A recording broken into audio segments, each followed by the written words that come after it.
Hey everybody, welcome to episode 1 of Rick and Jerry Talk About Life and Other Things. I'm Rick Alloway. And I'm Jerry Renaud. Welcome. We're glad you're joining us. This is our inaugural venture on this. We've gotten a few other interviews lined up in the past. We want to kind of replay, but it's sort of our, not only our first episode, but kind of a year-end wrap-up as well. And we thought it would be a good opportunity for us to just chat a little bit about the state of the relationship between the media and the public, which is somewhat tenuous and fractured at this moment. I think that's a good way to put that. It's been sort of an interesting year in terms of what's been happening in the media.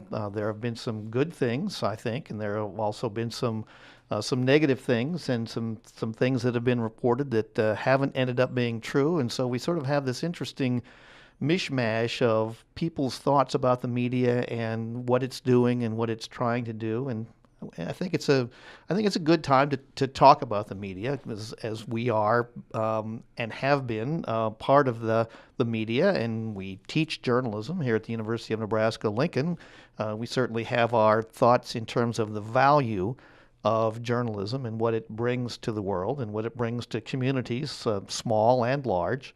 So I think it's a good time to sort of talk about that and encourage people to not be quite so judgmental and so quick to judge sometimes in the media.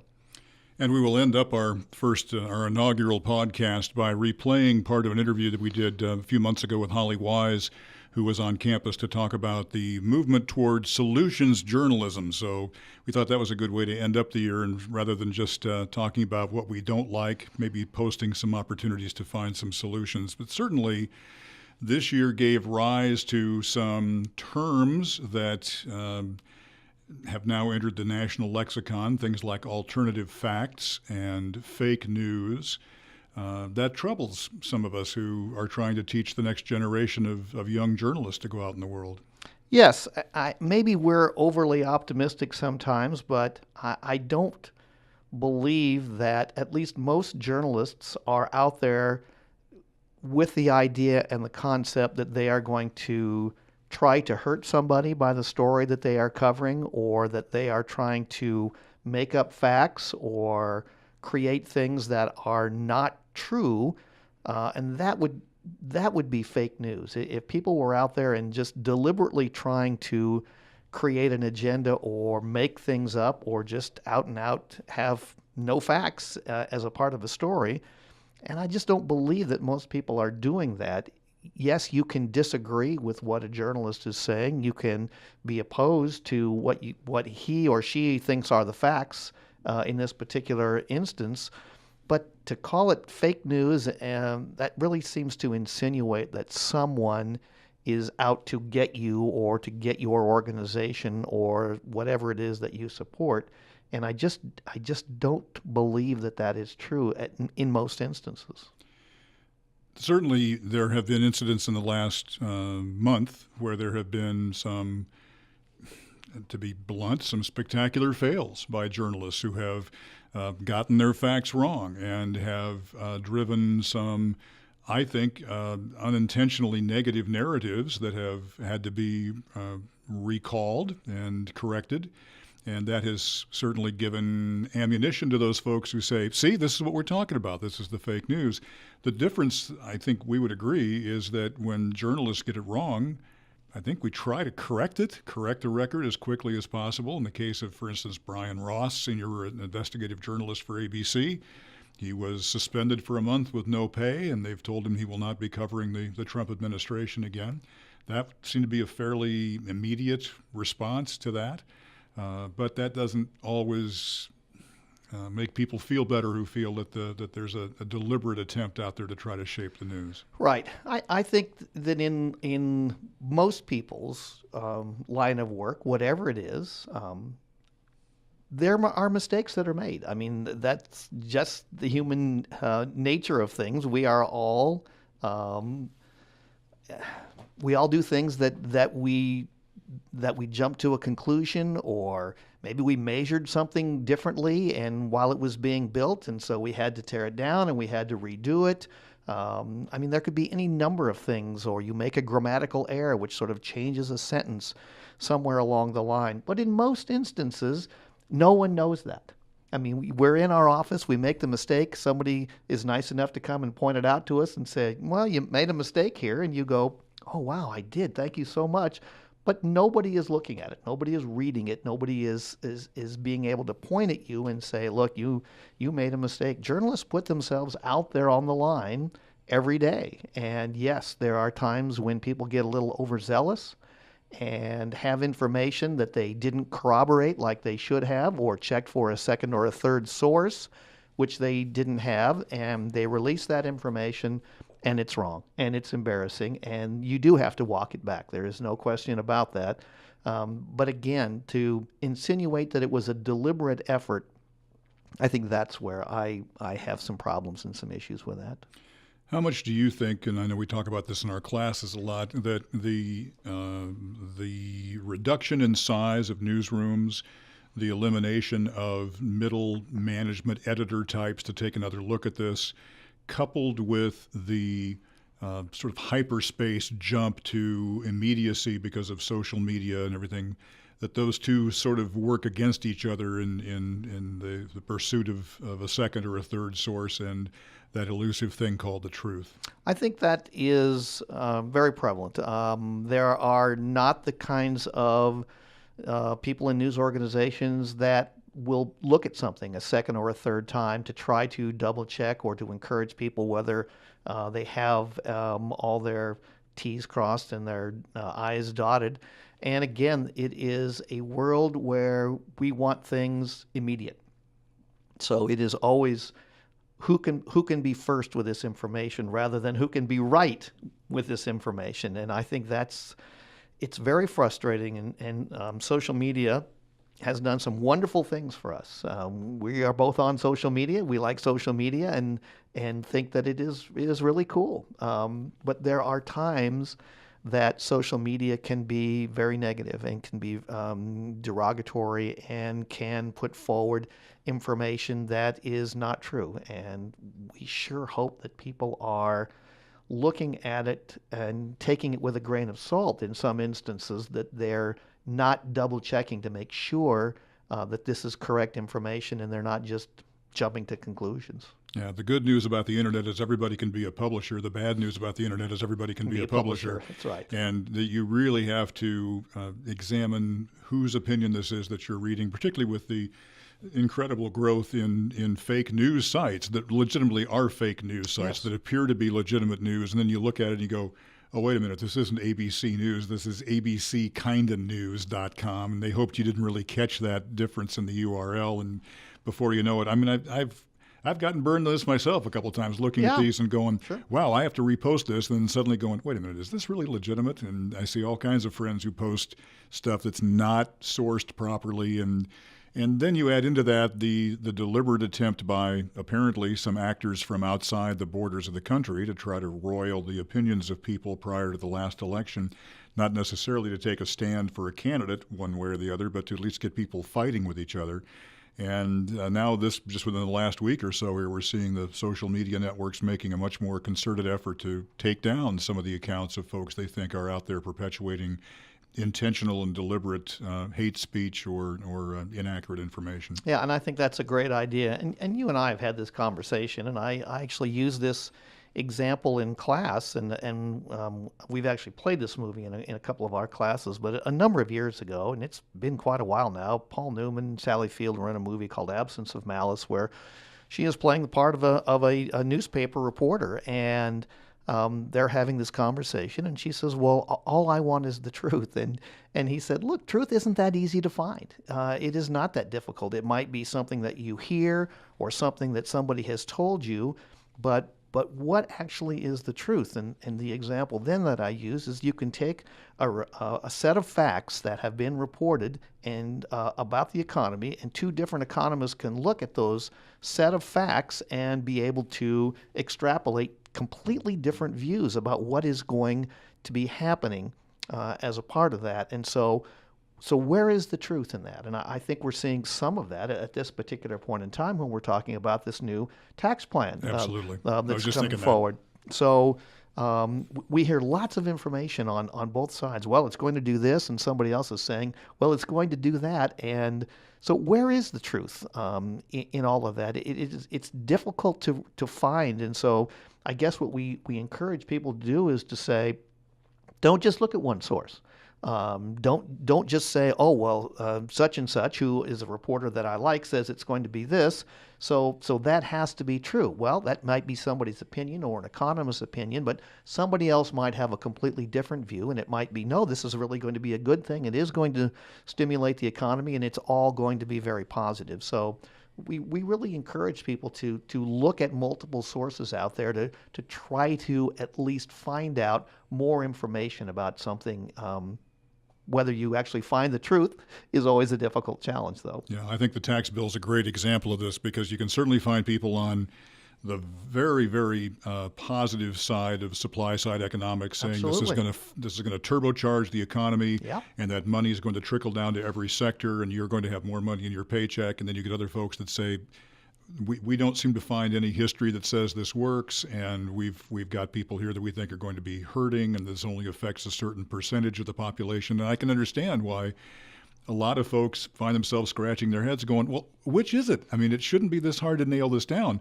But everybody's reality is rooted in just their own set of circumstances and their own situation. And that makes it really hard to find an omnibus decision that will please everybody in these kinds of settings. Right, and you have to have at least some sort of trust in your elected officials that I mean, because we're all, I think, looking the media side and also the politicians and people that work in government or whatever it is. They're all trying to do good things. They're all trying to help out the economy. They're trying to help people have more money, and it's just different viewpoints. And sometimes I think we get a little venomous in terms of how we react to some of those things. If it's not something that we specifically agree with, then we get mad and think that they're not telling us the truth. And again, where is the truth in all of that? So again, I just think we need to be a little bit more careful in terms of how we gather our information, how we look at it, and making sure that those sources of where we're getting that information do have some sort of credence in terms of the information that they're giving us. But a real systemic concern with the whole fake news mantra is that this consistent drumbeat about fake news undermines the entire information superstructure of the world. That if you are convinced that no one is telling you the truth about anything, then how far does that extend? If the National Weather Service says, hey, we've got a blizzard warning coming in for tonight, you say, well, but that's a government agency, and I've been told not to trust government agencies, so I don't believe that. Because I keep hearing this fake news, don't believe the experts, don't believe they're paid by these folks, and they've all got their own agenda. This sets up at some point a level of paranoia about believing anything that I think is truly dangerous as a society. Oh, absolutely. I think you and I would both agree that we are here in Nebraska. We think the media in Nebraska do a great job of covering the local communities, and that is really a key element. You have all kinds of small weekly newspapers that are covering things that are happening in that community, and both the good things and the bad things. And you have radio stations across the state and television stations who spend a majority of their time looking at local issues and community issues and trying to keep people informed as to what's happening with ag prices or what's happening with the weather or what's happening with education or the kinds of things that are really going to impact their lives. And if we continue to put out there that all media are bad and it's all fake news, it worries me that we would perhaps lose some of those entities, and I think the communities would lose as well. Well, and full disclosure, a lot of those operations, print and broadcast, are operated by people we've worked with, Yes. students that have come through our program or fellow alums of this institution that were in our class. And I think when you know some of those people personally and you know that they are invested in the local communities in which they work, they live there too, they have to go back to work every day in those same communities, that they're trying to do the best they can to sort through things. But it can be a tough job, particularly I think when you're a general assignment reporter and every day you're getting assigned a story that you probably know little to nothing about, and you're expected to get that story done in one day's time and come up to speed on it and understand all the nuance. There was a reporter from a TV station in Denver who earlier this week had posted he'd gotten a story wrong, and rather than just correct it, he went through and did actually a video piece on the anatomy of the error and how he got it wrong, and was reading a statute that was very convoluted, as a lot of legal statutes have to be to cover all of the bases, and it missed a phrase, it missed a clause when he was reading it, admittedly hurriedly, and had to come back and correct that and say, you know what, I just missed this phrase, but thank you to those people who caught it and let me know that this is why this happened the way it did, and we've corrected the record, but I want you to know this is how our business works too, and we do occasionally get in a hurry. It's the way we live our lives. So since we're going to be talking about solutions journalism here pretty quickly, let's you've mentioned a couple, but let's try to put forth some solutions to our listeners here about how to best find solutions in a world where there's a lot of fake news being bandied about, whether or not it is or not. Yeah, I think it's great that people care enough to tell people and tell reporters when they think something is wrong. I think that's important, and I think most reporters, I mean, nobody wants to hear that they made a mistake or they did something wrong, but I think that everybody would like to be able to correct it, and it doesn't have to be in this terribly venomous way that we tend to want to report this now, and instead of going to the reporter and say, look, this isn't really the way that it happens, you need to look at this and this and this, and you make a very good point that in most instances, reporters do not have a week to be able to go out and really study this information. They're trying to do the best they can, usually in a few hours, to try to understand this story, figure out the best way to tell it to the audience and put it out there. And so sometimes not all of that information is there. I got an email from somebody the other day saying, I watched this story on the news, and why didn't they talk to the engineer? Why didn't they do this? Why didn't they do that? And I tried to explain that you don't know that they didn't try to call the engineer, but maybe the engineer was the city engineer was busy that day, right. And so they were unable to do that. So who did they find? Well, they found the people in the community that were very concerned about this situation, which was putting a stoplight in on a street somewhere where kids cross the street to go to a school. So I tried to explain what the process was of how they probably went about doing this story, and he wrote back and very nicely and said, okay, I understand better. I didn't really know that. So talk to the reporters, tell them what if there is a problem or what your side is, and see if they can correct it, see if they'll do another story and give your side of it. So I think that we ought to, again, be diligent in this, but how we do it is not to go out and put it on Facebook and Twitter or whatever your social media element is and say, this person was wrong, and make them look bad and call it fake news, but let's figure out a way to correct it. I think that's important. Right. And I think the absence of a particular source or particular viewpoint in the story, as you make note, is not an indication that there was no attempt to get that side of the story. But particularly when a story has to be turned around within a news outlet in a matter of hours, getting sources to return calls to you during that time frame can be tough. Someone may be out of the office for the day at a conference or just not able to return calls until after your deadline had come and gone.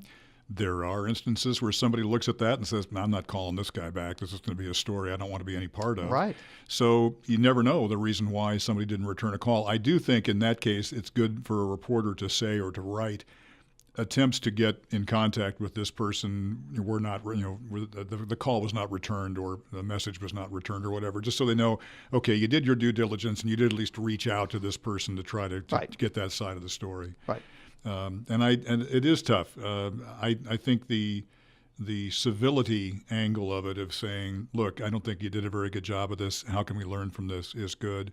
And I think it ties to, and I don't want to go down this rabbit hole too far here and keep people from getting to our interview with Holly. They can always just skip ahead through this portion of this rambling. Fast forward. But you and I are asked frequently, as are some of our other journalism colleagues, why we're not more opinionated in our social media. And at least in my own case, and you and I have had this discussion before, I just don't think that's what we're here for in that public venue. We certainly have political opinions and social opinions, but we are in a situation where we were raised to from the standpoint in our formative years of getting into this business that journalists were not about their opinions. Journalists were about trying to get all sides of an angle Right. and pursue the truth. And what our opinions were didn't really matter unless we were doing an op-ed piece, which is kind of what this is, but we're still not going to issue too many of our own political opinions here. No, no, and part of the reason for that also is that you and I have known each other for a long time, and we don't always agree on everything, but it's hard, I think, to define either one side or the other. I know very few people who say that they're conservative that are conservative in all of their views, Right. or people that say that they're liberal, that maybe they're liberal on a social side, but maybe they're very conservative from an economic perspective. So I think putting these labels on people doesn't help us at all. And you and I do not want to be labeled No. one way or the other, because we do have differing views on whatever the subject matter ends up being. Well, and it's important that what we're teaching our students is process and not a specific viewpoint on things. Absolutely. When we've taught our intro courses, I know one thing I always tell the intro class that I teach is to say, look, I don't care what your viewpoint is. I care that you have a viewpoint, but that I want to make sure that you don't single source your opinions and Right. your viewpoints on things. That if you want to listen to a particular commentator or read a particular op-ed piece, by all means do as many of them as you can. But to say I only get my news from one newspaper or one radio program or talk show host or one television cable news channel, that's dangerous, because we are becoming more and more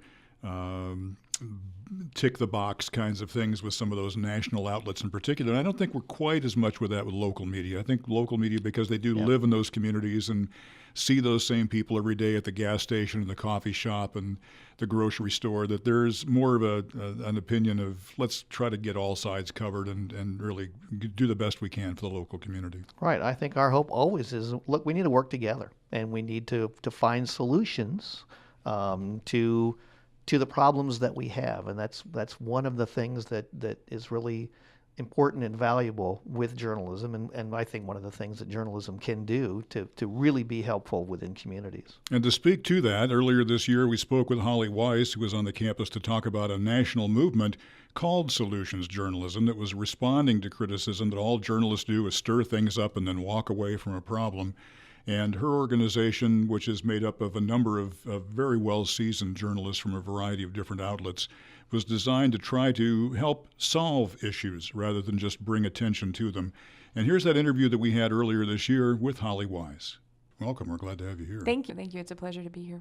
Define for us, if you would, since many of our folks listening may not have heard that term before, how are you defining solutions journalism, and how is it distinct from the general day-to-day reporting folks are used to reading, seeing, and hearing? Yeah.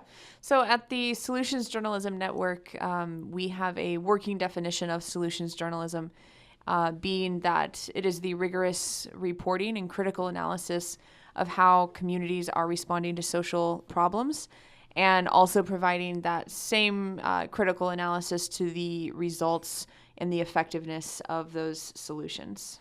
Okay.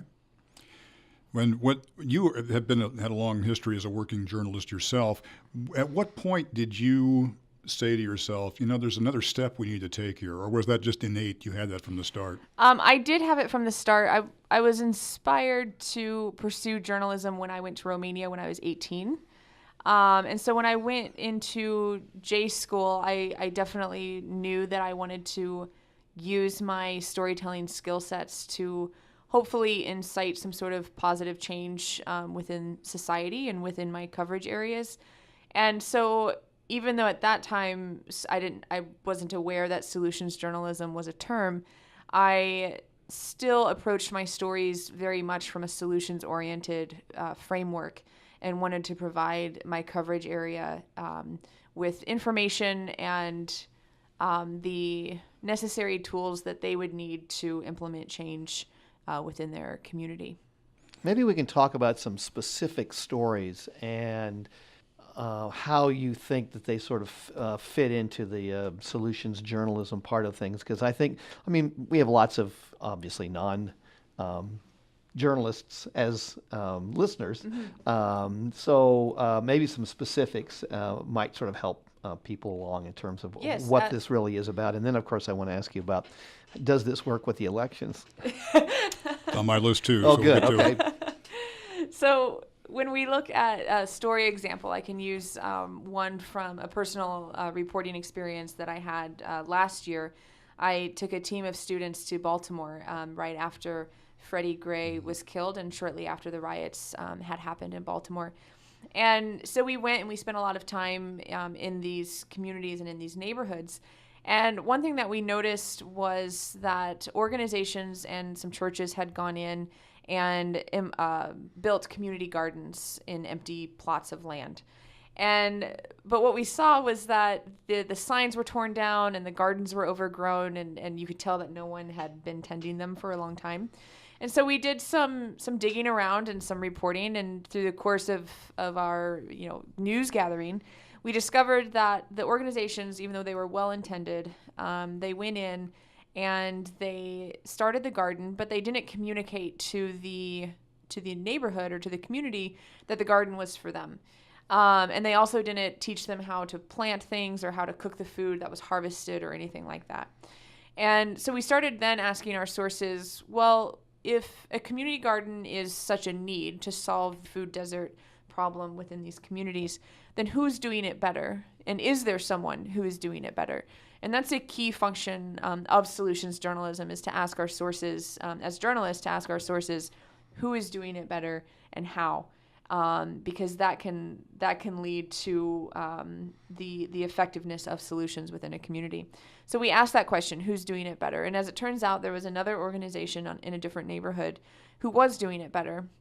And their model was that they went out and they recruited women in the neighborhood to come in, and on a rotating schedule, they would water, they would plant. They taught them classes on how to garden and how to use the food that they harvested. And so when we wrote the story, we wrote it with that solutions framework. Certainly we talked about the problem of food deserts within these communities in Baltimore. And then we looked at the solution, kind of exhibit A, the solution that failed, the one that didn't work, and why. And then we looked at the solution that was working and how they had had success with that. So that's one just a personal example from my reporting experience of how we did that. Is there a follow-up to that? I mean, do you sort of go, okay, we've now presented a solution, but where do you go back and say, okay, what happened? Did our solution really end with somebody doing something about this? Right. So I think that as journalists, we can sometimes be very good at that initial story, but it's the follow-up stories that we sometimes fall off on.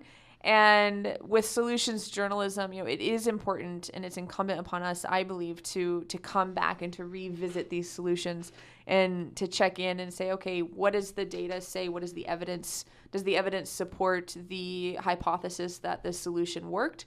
Or is the evidence there that says that it failed? And we have to be willing and able to report both sides of that. And so, yes, and I think that that's where our reporting can also hold people accountable as well to the solutions that they're trying to bring about in their community, is to come back and do those follow-up stories.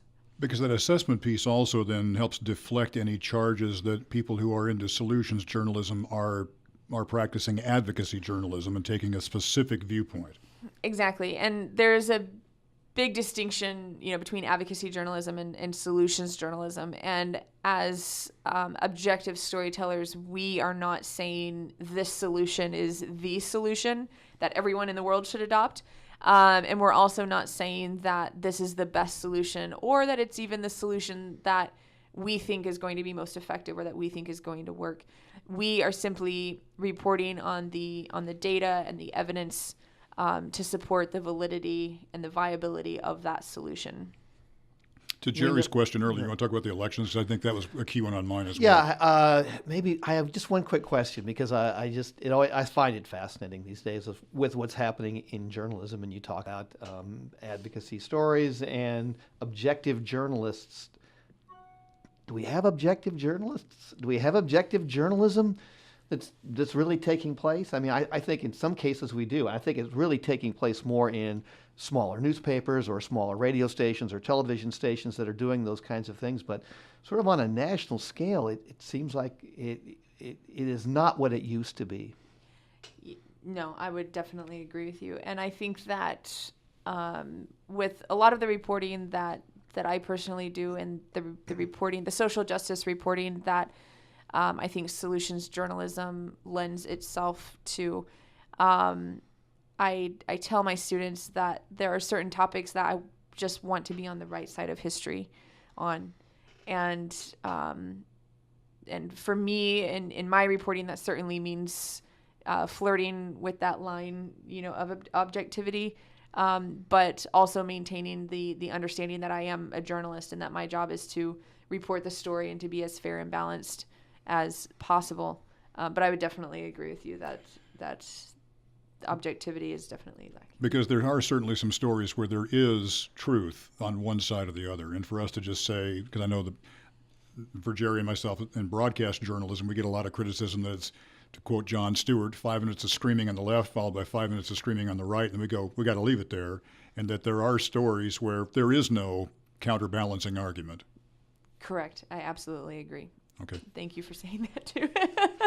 Well, it's what we firmly believe as well. Yes. I mean, there is absolute truth on some stories. Yes. And so for us to just say, well, but other sides say, no, there isn't another side on some of them, or at least not an equal other side. So. No, but sometimes the truth is hard to find. Of course it is. And that's a difficult scenario, and so we're thankful that there are journalists that are out there that are looking at some of Yes. those kinds of things. Yes, absolutely. Okay, let's talk about the election. I think the election is an interesting place to talk about solutions journalism.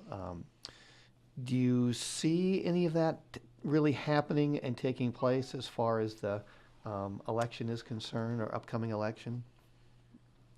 That's a student asked me that yesterday as well, and how we would approach election coverage from a solutions mindset. And I'm a little bit wary just because I personally haven't seen much in the way of solutions journalism mindset being applied to election coverage, and I think that would be a challenge to bring it there. With solutions journalism, I can definitely see pieces where you could approach a story from a solutions mindset, perhaps with second day stories after an event or after a speech or policy announcement or whatever might be the news of the day. So I think that you definitely could, but I also think that it would take a lot more creativity to develop that story than perhaps what a lot of journalists today have time for, unfortunately. And that leads me right into my next question, which was, given the reduction in sizes of staffs over the years, the number of just the smaller number of working reporters today than there might have been 10 years ago, need solutions journalism be time and labor intensive, or are there ways to pull this off without a journalist saying, to go back to Jerry's question, I'd love to follow up on this, but I've got my next 5 assignments here and I'm pulling double duty because the guy next to me didn't get replaced. How do we continue to devote the labor to this that sounds like it might require? Yeah, so with solutions-focused stories, they do require a lot of analysis work and collecting data, and in many cases being willing to be kind of the feet on the ground in a lot of these situations, which we should be anyway. But they do require a lot of time, and they require a lot of collaboration, usually among a team. But what we have found is that editors are tending to be willing to allow their reporters time to work on these kinds of stories. And we have seen that with our newsroom partnerships that we've established within the professional journalism side of the network. And so that's encouraging that the editors are willing to grant the reporters the time to do that. And then there's also a significant amount of interest and desire for journalists to produce these kinds of stories. And I think in large part because we see as a result of studies that readers become more engaged when they read a solutions-oriented piece than when they're faced with a problems-focused story. And so reporters can certainly make the argument to their editors that these stories will increase reader engagement and audience participation and impact and create bigger impact within their community. But there is value in some of those other stories as well. Would you not agree? Oh, absolutely, yes. And you talked about in the tool, the toolkit, at the sort of the story that takes place right at the end of the television newscast, which is let's all feel good about these kinds of things. And there's some value to those stories as well. Yes, yeah, there certainly is value to them, and typically what we see with larger investigative pieces. You'll have a series, and what a lot of reporters are choosing to do is to include a solutions-focused story as the closing story of that investigative close the loop series. Story. Exactly, Yeah. exactly. See, I like that because I think that, to your point, Jerry, I think that helps buffer journalists and the journalism community from the complaints we often hear that you guys are so negative. It's just all downer stories. And if you're able to say, look, we are exposing some pretty ugly truths here, but here's how we think we can bring this back full circle and make this into a positive entity, I think that creates a better image of the media. Yes, I agree. I think that it elicits hope within an audience, and I would certainly aspire that some of these stories would also incite positive action within a community where people are motivated to go and implement this change or try a model or introduce a policy or a piece of legislature that would affect some kind of change. Like I think that's very important. We've been referencing the toolkit you've heard us talking about in the last few minutes. It's a 48-page guide produced by the Solutions Journalism Network. And one of the things I liked about it was you're encouraging people very actively to jump in and sort of do a wiki version of add to this, help us do this. But I noticed you said specifically you were looking for more help with broadcast journalism. What is it about television specifically you referenced that makes this more of a challenge or that's causing it to lag behind? So I think one of the challenges that we face is teaching people how to bring the analysis portion of it that it takes to tell a solutions focused piece and how to translate that into a visual element or into a multimedia broadcast story. And so that has been challenging. On our website, solutionsjournalism.org, we have what we're calling the story tracker. And in the story tracker, we have tagged more than 1,500 stories that have been produced all around the world in different news organizations and entities, including broadcast. And so you can see how other people are implementing solutions journalism. But I think one of the challenges is that there aren't a lot of examples yet of really good solutions framed stories in broadcast yet for us to draw from. But we're working on developing some training so that we can get those journalists up to speed on that. Rick mentioned earlier that the problem in some instances is smaller staffs. Broadcasting is certainly facing that same kind of a scenario. And not only are the staff smaller, but in a lot of instances they're being asked to do more. So you have to do more with social media. You have to put something on the web page. So where is journalism going? I mean, where do you see the future of journalism at that point? I think it's an interesting challenge for all of us these days to sort of think about what should we teach the students? What kind of skills should we give them? I mean, that is a really big question. If you have an answer, stay tuned next week. Yeah. She'll be back. That's right. So I think that at the end of the day, this is what my goal is for my students who I teach at Texas State University. I want them to know how to tell a compelling story in a fair and balanced and accurate way. The platform on which we deliver that story might change. It's changing all the time. It will change. Yeah. It will change. It's changing every day.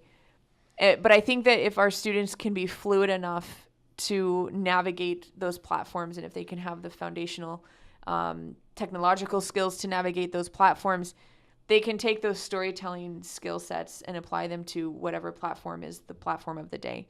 And they can also do that by being nimble enough to adopt things like solutions journalism when it fits into their story or into their piece. The age that we are in right now in terms of digital media and how people are consuming news it's very exciting, and I try to get students enthused about the power that we have as being storytellers, and just get them excited about being part of that process of helping us define the future of journalism and the future of news. Do you find it problematic that sometimes the technology drives the information rather than the other way around? Yes, yeah, certainly. Yeah, certainly. And that's why I think that, again, training students to know what is a good story and how to tell the stories that need to be told, which often are ones that are not being told. They'll be able to do that, and they'll be able to follow their instincts no matter what platform they're working with. Yeah, and I would add that I think we need to train current journalists absolutely. as well as the students in some of those areas. Well, since we're talking platforms, what is the role, in your mind, of social media in solutions journalism, where you're giving journalistic stories in 140 character bites? How do we make social media work? So I think, I mean, again, with that, it really depends on the social media platform that we're working with, because we have to understand our audience and where our audience is. The audience that I have on Facebook is typically not the same audience that I have on Twitter, and it's certainly not the same audience that I might have on platforms like Snapchat or Purple or things like that. So I think that first is key to establish which audience is functioning on which platform, and then leveraging that audience to really engage with the content and to become agents of the story, if you will, in terms of sharing and distributing that content to their friends and within their networks. I am not a fan of just copying and pasting, the lead of the story into a Facebook post. That is not effective. Good. And I also don't believe that the goal should always be to have people come back to your website either. I think that sometimes we should just present the news to them in the place that they are, and sometimes that is their Facebook news feed or Twitter feed. Yep. So I think we have to be very clear then about who our audience is and where they are, and what our end goal is when we're presenting the news to them, and being honest with them about that. If we do want them to click on the link to go to the website, then be honest about that and transparent. So the goal of the Solutions Journalism Network is what? What's your, when you sit down at night and go, this is really where I want this project to go, what are your hopes and dreams?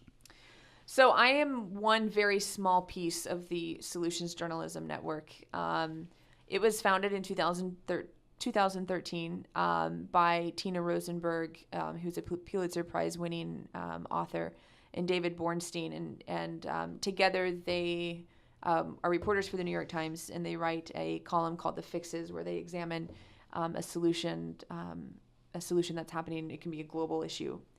And Courtney Martin as well is one of the co-founders. And so what we're working for is we provide a lot of training for professional journalists, and we're extending the network of newsrooms that we're in. So we do a lot of workshops in newsrooms, training professional journalists to think of their stories through a solutions framework. And we also have collaborated on reporting projects as well. So we are working on multiple reporting projects. We've done ones with the Seattle Times, and we're working on one right now with the Minneapolis Star-Tribune.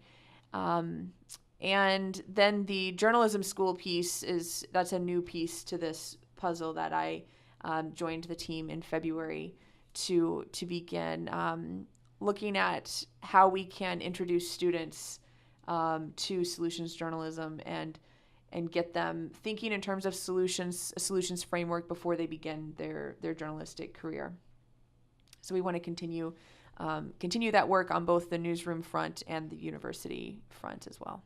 You've been listening to an interview we recorded earlier this year with Holly Weiss, and that will pretty much serve as our wrap-up for this year, our first and last podcast of 2017. But we think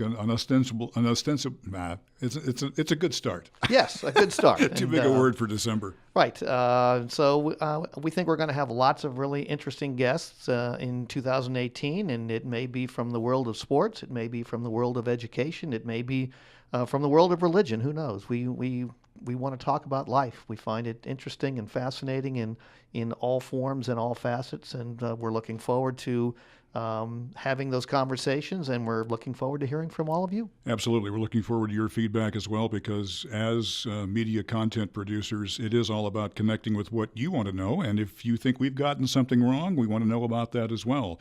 We'll always keep it civil, and we'll ask that you do the same. The contact information will be here on this page. And so until next time, I'm Rick Alloway. And I'm Jerry Renaud. And you've been listening to Rick and Jerry talk about life and other things.